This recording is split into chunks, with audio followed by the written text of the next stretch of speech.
Hey there. So I just want to share two quick stories with you because they had an impact on me and they might have an impact on you. I helped a lot of families in the past 18 years with their mortgage needs.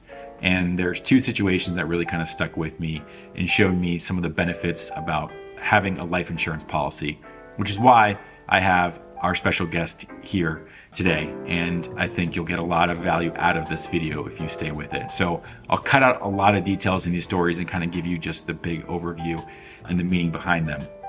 One, we had a family relocating to Northern Virginia from Pittsburgh, a young family with elementary school aged children. They moved during the summer, got into a neighborhood, established the connections with the community surrounding the neighborhood and the school, only to have one of the parents, one of the spouses, pass away shortly after the kids started school. And they did not have any sort of life insurance policy in place. They were banking on both of their incomes and being able to afford the home and the lifestyle that they were trying to create for themselves down here in Northern Virginia. Long story short, with the loss, they were no longer able to afford to live here in Northern Virginia, and they had to pull their kids back out of school and move back to Pittsburgh. This all happened relatively quickly. And we were involved, obviously, with the purchase, but having conversations with the client afterwards, and we're aware of the situation and trying to do our best to help them manage the mortgage in a way that was sustainable for them until they got the house sold. But having been a military brat myself and having moved around at that young elementary school age, I know that can have an impact on them when they're going out and making new connections, new friends, and all of a sudden to have a major life change like that, and then to be removed from that area where they were just getting settled can be quite overwhelming for some. So that was always a memory that I had during this transaction or during my career that kind of stuck with me. Another one is a young mother who had children and her husband had passed away. And thankfully, he did have a life insurance policy in place. And after coping with the loss and kind of adjusting to the new lifestyle, she was then able to go out and purchase a home that was a kid's paradise, a dream for her children. We're talking about, a playground inside the basement with a skate park, an amazing big backyard. And she was able to use the life insurance policy to purchase that property. And also, that life insurance policy set up trust for her children that they would be able to use to pay for college and, perhaps a home in the future. So that was another, core memory that I have about the benefits and power of a life insurance policy. So I just share these not to paint a doom and gloom picture, but to show you that it is a tool and it is something that I would seriously consider if you do not have a life insurance policy in place, especially with, in my position, having a young family. Something I think about often, what were to happen, right? And it's not an easy conversation to have. So I have started that conversation with my special guest today. If you keep watching this video, we have a short little interview where we talk about the life insurance, how to start the conversation, what policies might be right for you. And I think you'll get a lot of value out of this. And so I wanted to introduce my special guest, Sherifah Munis. So please enjoy this. And if you have any questions, reach out to her directly. All of her contact information will be in the details of this video and at the end. But thank you so much. Have a wonderful day. Well, hello, everyone. As you know, Tim Kelly here. We just closed on your mortgage, and I just wanted to take a moment to introduce Sherifah Munis with Premier Financial Alliance. Life insurance is a really important part of your overall financial plan. And being your mortgage lender for life, I want to make sure that you and your family are protected. And so I have brought Sherifah here, and I wanted to just take a moment to have Sherifah introduce herself to you. Thanks so much, Tim, for having me on. I'm really excited to be here chatting about one of my favorite topics with you. And like you said, my name is Sherifah Munis, and I am an independent life insurance and annuities agent. And I'll be honest with you, in the area of financial literacy and financial education, it is something I am absolutely passionate about. And it goes way, way back to when I fell in love with, believe it or not, accounting in high school. So numbers has always made sense to me. Sure. And being able to talk about numbers in a very strategic way with my clients, listen, I have fun and I get paid to do it. Like, what? Right. Trust me, I'm in the same boat. I help people, buy and manage their mortgages, and I, loved the banking and personal finance ever since I was a kid. Back when we had to balance our checkbooks, getting like the checks mailed back to you, and then you had to put everything in order. I used to do that for my parents, and I actually enjoyed it. So I'm glad we both found our passions. And I know, for my own personal experience, things that my family and I have experienced, the ups and downs that life brings you, how important life insurance can be. And it's not an easy conversation for me to talk to a client about, hey, we just bought your home, you're gonna have all these happy, wonderful memories, but do you have the right life insurance in place?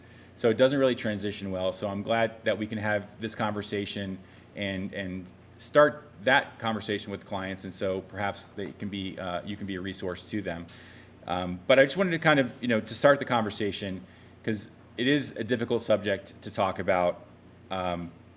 What's the general rule of thumb for a household about like how much mortgage insurance do they need to have to properly have themselves protected?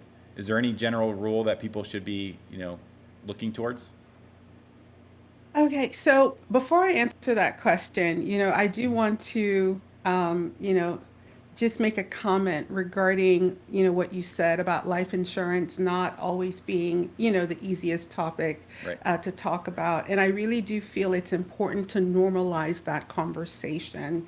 And I think one of the reasons that life insurance has been such a, I wouldn't say taboo topic, but just a tough one for people is because even though the word life is in, followed by insurance, it connotes sadly the word death Mm-hmm. when people think about it. Mm-hmm. And obviously, no one wants to be a Debbie Downer, Right. but life insurance has really evolved from what a lot of people think life insurance is just about. Because when you hear that word life insurance, like be honest, what's the first thought that comes into your mind when you hear that? I mean, I think you said it like I'm dead.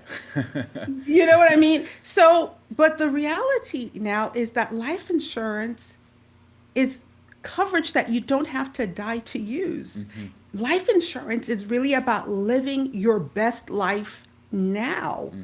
And so that's why us having this conversation right now is so important, because I think we can start to change that narrative Right. so people understand it's really about the here and the now. Mm-hmm. No, absolutely, and I know yeah, we talked about it a little bit before, so I know a little bit about those benefits that you're referring to, and can't wait to share that with everyone here.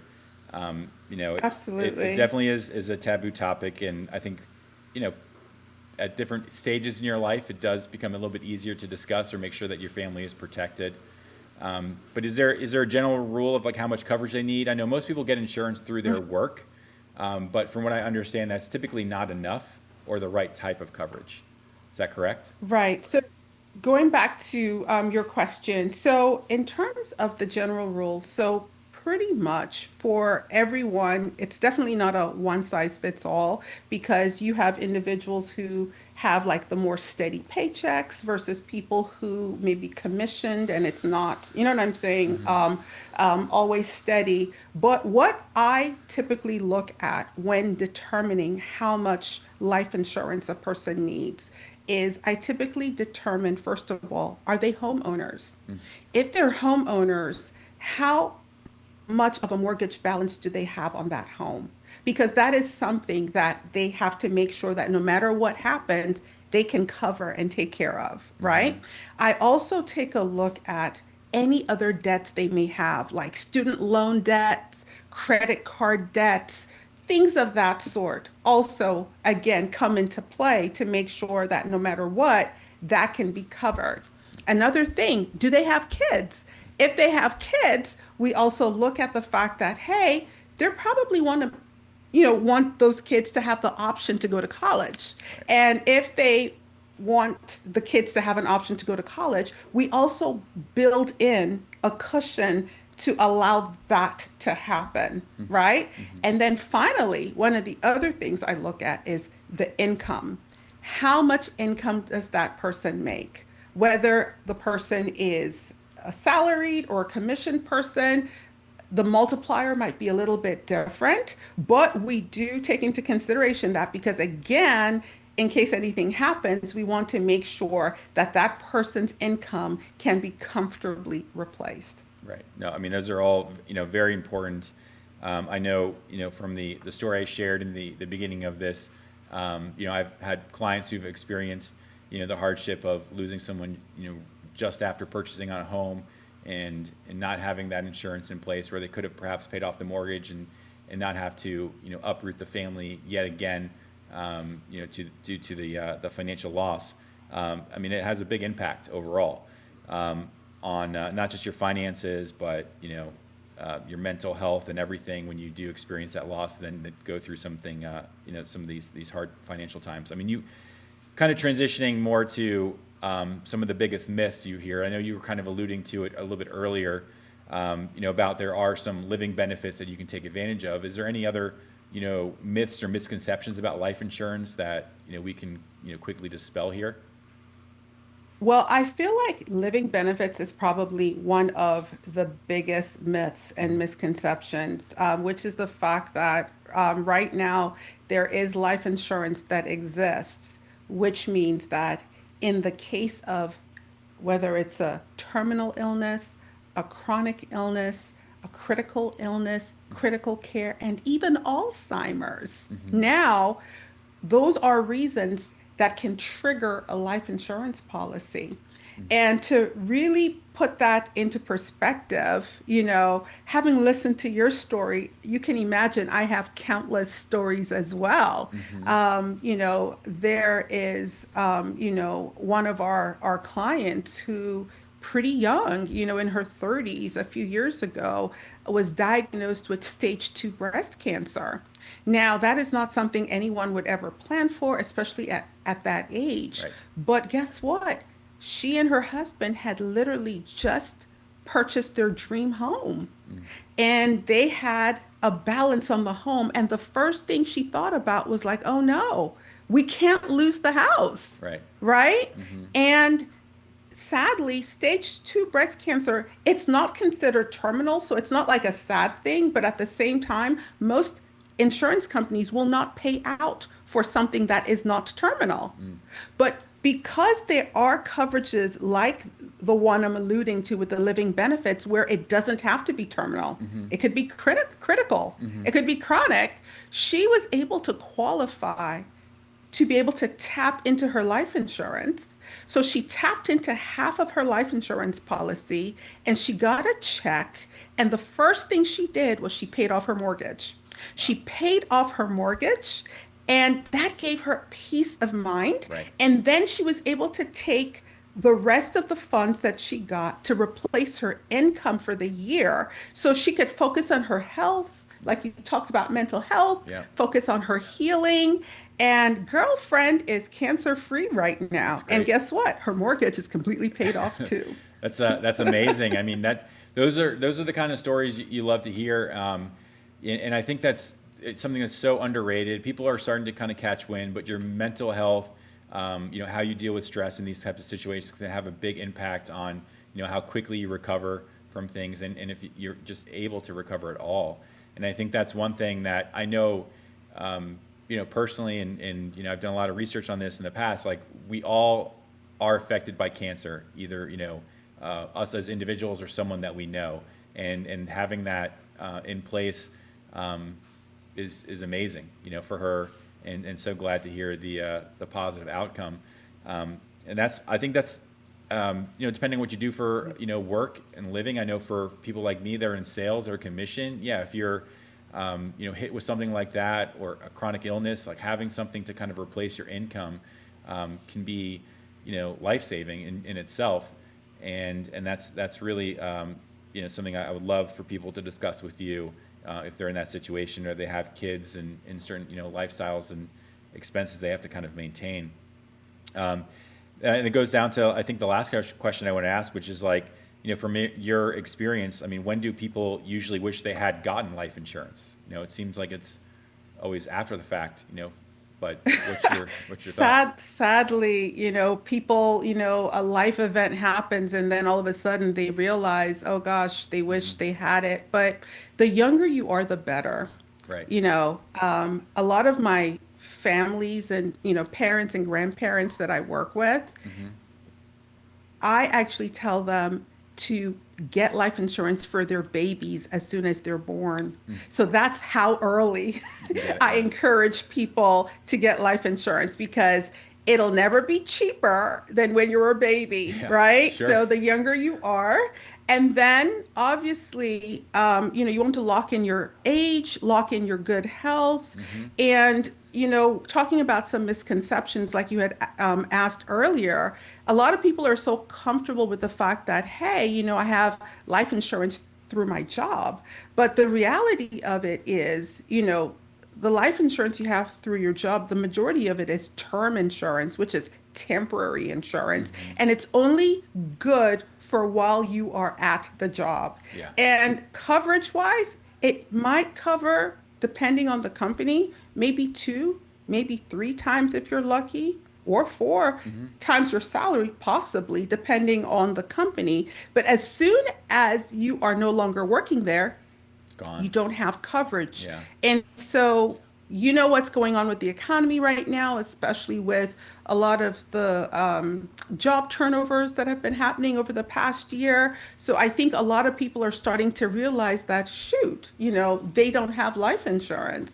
Hmm. And so, even if you have life insurance with your job, don't just stick with that. It's so important to have something for yourself. Right. And I know for you and your clients, your clients are mostly homeowners because I'm sure you've helped them with their mortgage Hmm. or you're about to, Right. right? Right. And, so purchasing a home is one of the largest transactions most people will ever make in their lifetime. And making sure that you have coverage that can ensure that you'll never lose that home, Hmm. right? Right. For any reason, Right. is it's huge. And there's so many innovative life insurance programs right now that will meet you at different price points Hmm. that will even take into consideration specifically insurance just to make sure your mortgage is covered. And so those are some of the things that if anyone is curious about learning more about, seeing how it works, we could talk about that all day long. It's great, and that's that's why we wanted to do this, and I'll have all your contact information in the comments, so you can check that out. And please reach out to Sherifah if you have any questions about life insurance. You have any needs, trust me, she will take excellent care of you. I appreciate you so much for coming on. This is awesome, and I hope we got a lot of value out of this. So thank you so much for your time. Thanks, Tim.